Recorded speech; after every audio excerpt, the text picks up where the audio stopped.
Assalamualaikum warahmatullahi wabarakatuh.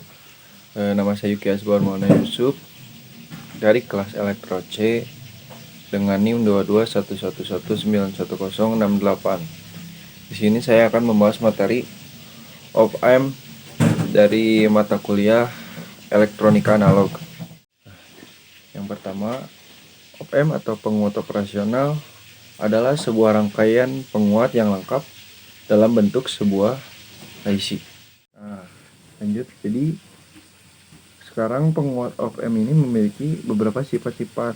Nah, yang pertama itu sifatnya adalah penguat tegangan dari si op-amp ini itu sangat besar. Jadi misalnya kita memiliki tegangan 5 volt, jadi dipakai penguat op-amp ini bisa menjadi 10 volt, bisa menjadi 11 volt dan seterusnya. Lalu impedansi yang kedua, sifatnya impedansi dari impedansi masuknya itu sangat tinggi. Nah, apa sih impedansi itu? Jadi nilai resistansi ditambah nilai resistansi. Jadi resistansi itu berupa dari induktansi dan kapitansi. Lalu makanya impedansinya itu di sini sifatnya adalah yang masuknya itu adalah tinggi. Nah, impedansi yang keluarnya itu sebaliknya, impedansi keluarnya itu rendah. Lalu karakteristik dari frekuensinya itu sangat lebar. Nah, itu 4 sifat. Jadi penguat tegangannya sangat besar, impedansi yang masuknya tinggi, yang impedansi yang keluarnya rendah, lalu karakteristik frekuensinya itu sangat lebar. Itu 4 ya, 4 sifat penguat op-amp. Nah, lalu kita masuk ke terminal atau kaki op-amp. Nah, di sini kita memiliki dua teknik ya untuk menyuplai si op-amp ini. Nah, caranya itu yang untuk dua supply itu ini ada sumber positif dan negatif, lalu masuk ke beban ya. Bebannya itu yang RL. Lalu kita bisa masukkan supply-nya ke dua sumber itu. Lalu ada cara yang dengan satu supply ini. Dari sumber negatif positif masuk ke beban, lalu masuk lagi ke V yang di ujung itu. Lalu di sini ada gambar IC ya dengan 8 kaki. Nah, kaki pertama dan 5 ini adalah offset 0. Lalu kaki keduanya masukkan membalik atau inverting input. Yang ketiga masukkan tak membalik atau non-inverting input. Jadi yang kedua masukkan membalik, kalau yang ketiga itu tidak membalik, jadi disebut non-inverting input. Lalu yang keempat ada tanah atau ground. Lalu yang keenam, nah di sini yang keenam adalah keluaran atau output. Soalnya yang kelima kan offset 0 tadi ya. Yang keenam ada keluaran atau output. Lalu yang ketujuh ada satu tegangan positif, dan yang kedelapan ini nggak digunakan. Nah, selanjutnya kita masuk ke op-amp yang 741. Nah, jadi si op-amp 741 ini mempunyai beberapa versi yang berbeda di belakang angka. Di belakang angka 741-nya ya, seperti 741A, 741C, 741N, huruf-huruf berbeda di belakang angka 741 tersebut. Dia ngebedain pada penguatan tegangannya, terus temperature range, noise level, sama karakteristik dan yang lainnya. Nah, kita masuk yang misalnya yang C ya, kayak IC op-amp 741C. Jadi huruf C di belakang ini, di belakang angka 741-nya tuh yang 741C. Yang C-nya itu adalah singkatan dari commercial grade, yaitu tipe 741 yang paling murah dan yang paling umum digunakan. Itu juga yang paling banyak. Nah, IC op-amp 741C ini mempunyai penguatan tegangan loop terbuka sebesar 1 juta dan impedansi input 2 mega ohm dan impedansi outputnya 75 ohm. Lebih besar yang input ya, karena yang input itu 2 mega ohm dan impedansi outputnya itu lebih kecil, jadi hanya 75 ohm. Dan mempunyai unity gain frekuensi sebesar 1 mega ohm. Jadi yang C itu yang paling murah dan paling banyak umum digunakan, dan inputnya itu lebih besar daripada outputnya karena 2 mega ohm dan impedansi outputnya 75 ohm. Ini gambar kurang lebihnya dari op-amp itu catu dayanya seperti ini ya. Untuk op-amp.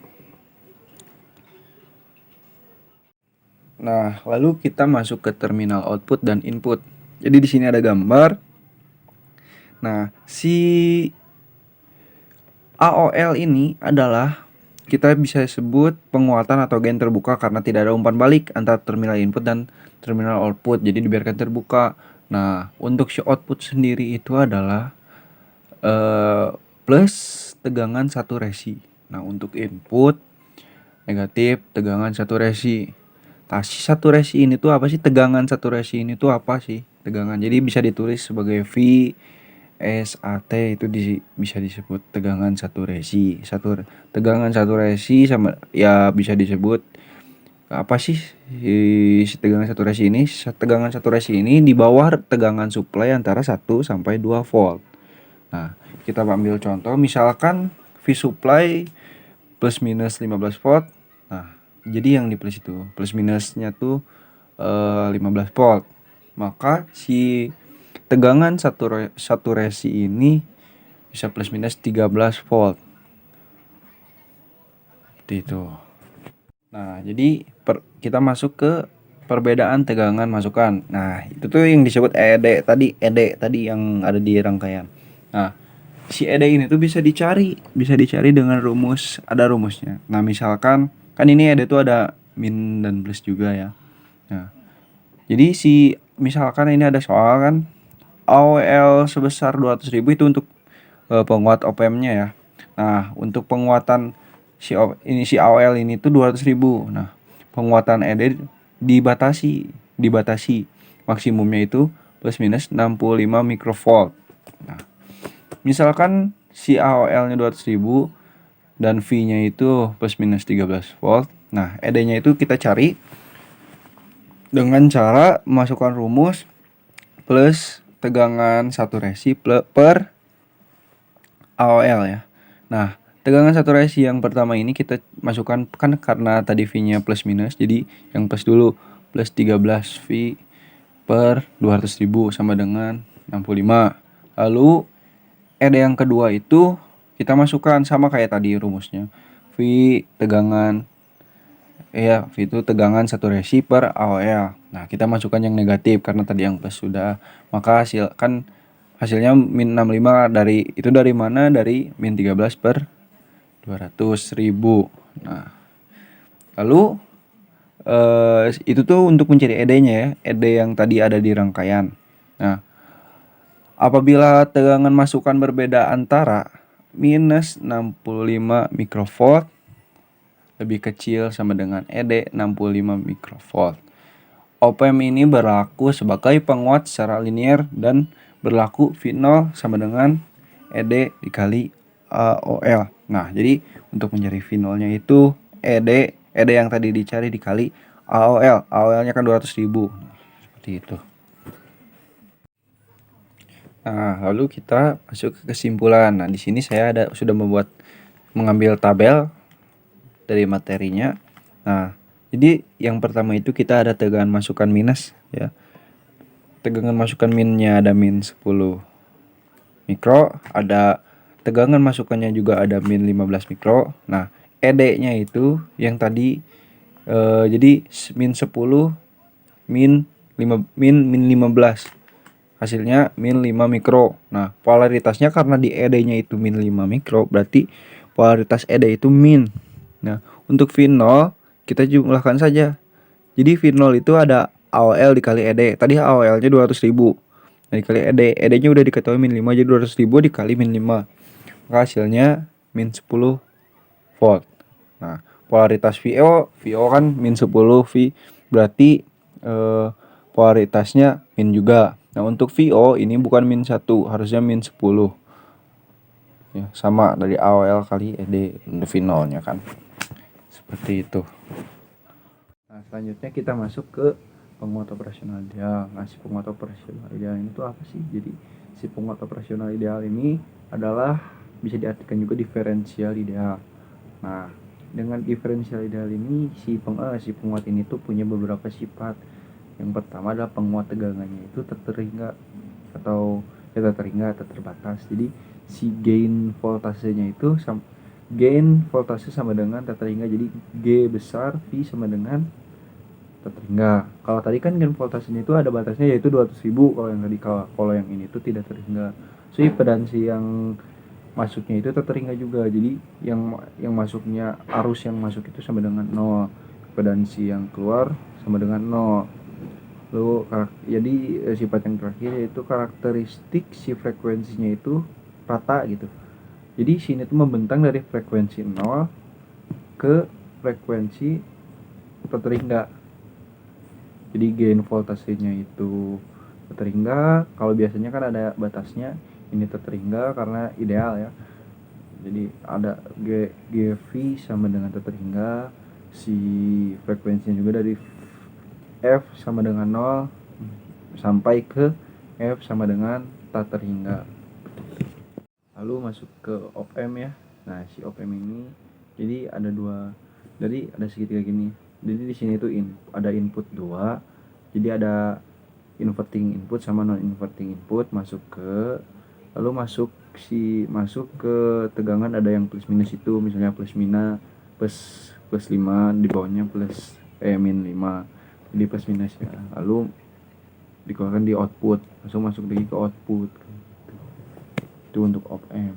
Nah, jadi kita jelaskan lagi inverting op-amp itu. Jadi si inverting op-amp itu jadi kayak memasukkan yang positif, nah keluarnya yang negatif. Nah, kalau yang masukin yang negatif, keluarnya yang positif. Nah, di sini ada rumusnya. Lalu kita masuk ke non-inverting op-amp. Nah, non-inverting op-amp ini sebaliknya. Jadi kita memasukkan yang positif, keluarnya juga positif. Kalau memasukkan yang negatif, keluarnya juga yang negatif. Itu yang non-inverting op-amp. Dan di sini ada rumusnya juga.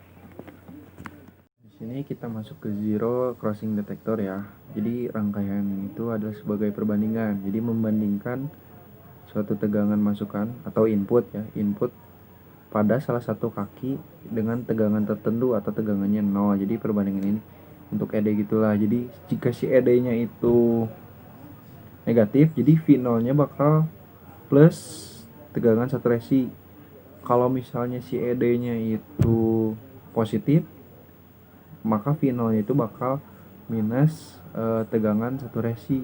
Seperti itu sebaliknya. Jadi kalau ED sama dengan negatif, maka positif tegangan saturasi. Kalau ED-nya sama dengan positif, maka bakal negatif tegangan saturasi. Nah, kayak gitu.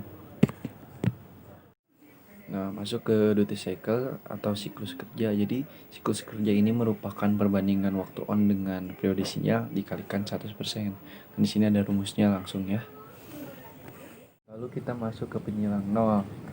Si penyilang 0 ada dua, yaitu IZCD dan NIZCD. Jadi IZCD itu adalah inverting zero crossing detector. Nah, jadi sinyal masukan negatif op-amp dan membandingkannya dengan 0 positif op-amp.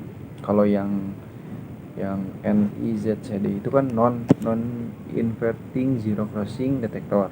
Yang itu tuh sebaliknya, di sinyal masukannya positif, nah membandingkan dengan nolnya negatif op-amp, yang positif op-amp dan negatif op-amp. Kalau yang tadi kan yang pertama itu yang IZCD yang inverting, yang bukan non, itu tuh dari negatif ke positif. Kalau sekarang yang non inverting zero crossing detector itu dari positif ke negatif. Seperti itu. Nah, lalu ada detektor taraf tegangan ya. Nah, di sini tuh. Jadi ini tuh, jadi sinyal masukannya itu negatif op-amp dan membandingkannya dengan nilai 0 positif op-amp buat si detektor taraf tegangan. Nah, di sini kita masuk ada ya contohnya ya rangkaian tegangan referensi. Jadi di sini ada gambarnya ya, kita bisa lihat ada dua tegangan R1 dan R2.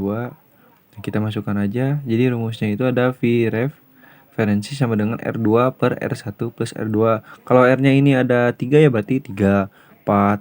Terus ini rumusnya V referensi sama dengan R2 per R1 tambah R2 dikalikan tegangan ya, voltase. Nah, jadi misalkan si tegangannya itu 12 volt, lalu R1 sama dengan 100 ohm dan R2-nya sama dengan 50 ohm. Maka Vref-nya itu pakai rumus yang tadi adalah R2-nya 50 per R1 plus R2 100 ditambah 50 dikalikan voltasenya jadi 12 volt kan. Maka kita jumlahkan 50 per 150 dikali 12. Hasilnya adalah 4 volt.